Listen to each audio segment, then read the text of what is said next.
नमस्कार दोस्तों, स्वागत है आपका एक बार फिर से भारत समाचार के हमारे कानाफूसी गपशप और चर्चाओं पर आधारित इस खास कार्यक्रम में। तो चलिए शुरू करते हैं पावर सेंटर।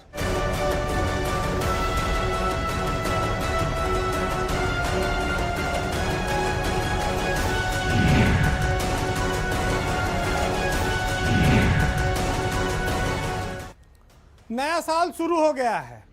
वैसे तो हर कोई नया साल बड़े धूमधाम से मनाता है, सबको इंतजार रहता है, लेकिन यूपी की जो ब्यूरोक्रेसी है उसको नए साल का कुछ ज़्यादा इंतजार रहता है, क्योंकि बहुत सारे लोगों को प्रमोशन मिलते हैं और प्रमोशन के बाद नई तैनाती मिलती है। उत्तर प्रदेश में अफसरों के समीकरण नए साल पर काफ़ी बदलते हैं। एक तरह से कहिए कि बहुत सारे लोगों को प्रभारी के तौर पर विभाग में बना दिया गया, प्रभारी सचिव, प्रभारी आयुक्त, वो प्रमोशन के बाद अब पूर्णकालिक हो जाते हैं।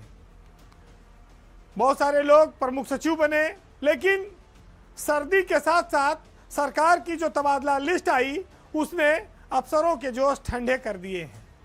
अब एसवीएस रंगा राव और अपर्णा यू, दो लोगों को सरकार ने प्रमुख सचिव पद पर प्रमोशन दिया है। एसवीएस रंगा राव जैसे राजस्व परिषद में थे वैसे यहाँ आकर हो गए। पिछले 3-4 साल से रेवेन्यू बोर्ड में वो पड़े हुए हैं, जिसको कहा जाता है पनिशमेंट पोस्टिंग।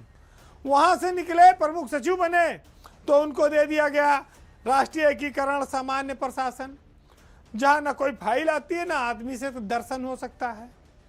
तो स्थिति उनकी वही रही, तो उनके लिए नया साल कोई खुशियों भरा नहीं है। अपर्णा यू जरूर तमाम दाग के बावजूद प्रमुख सचिव बनने में कामयाब रही और रेवेन्यू विभाग उनको दिया गया है, प्रमुख सचिव राजस्व बनी है। हालांकि वो बहुत बड़ा विभाग नहीं है, लेकिन वो देर सवेर अभी फिर पलटी मारेंगी। उनका आप ट्रैक रिकॉर्ड देखिए पिछला, वो सरकार में जो पंचम तल में अफसरों में उनकी जो पकड़ है वो किसी अफसर में इतनी नहीं होगी कि आंध्र प्रदेश में घोटाले में फंसने के बाद जमानत लेनी पड़ी हो, यूपी में बिजली विभाग में पीएफ घोटाला हो गया हो, उसमें सीबीआई जांच चल रही हो, उसके बावजूद उनको सचिव से प्रमुख सचिव बना दिया गया। विभाग नहीं दिया है आज, नहीं तो कल अच्छा विभाग भी दे देंगे।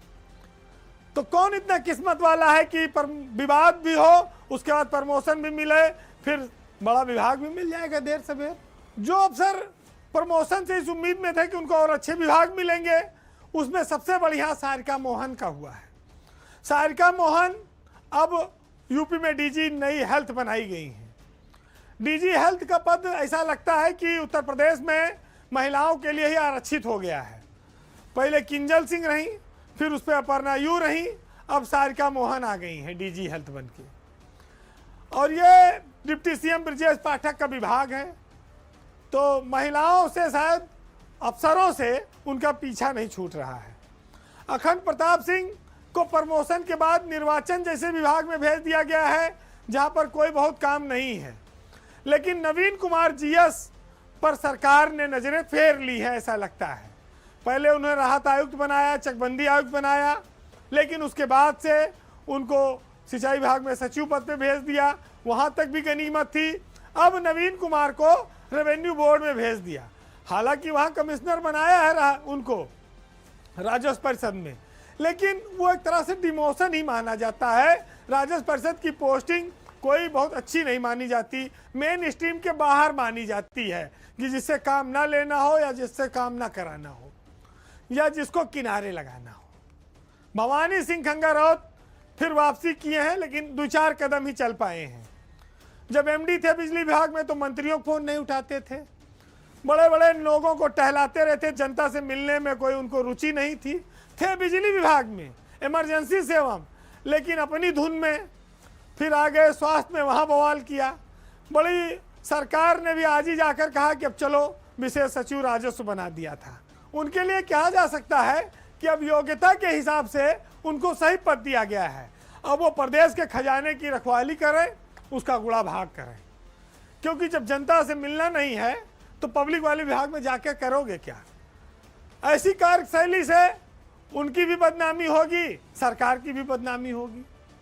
तो ये जो अफसरों में तबादला लिस्ट आई है नए साल में, किसी को मनचाही चीज मिल गई है, कोई चुपके से आगे बढ़ रहा है और कोई बहुत उम्मीदों हसरतों के साथ आया था लेकिन वो जमीन के नीचे चला गया है।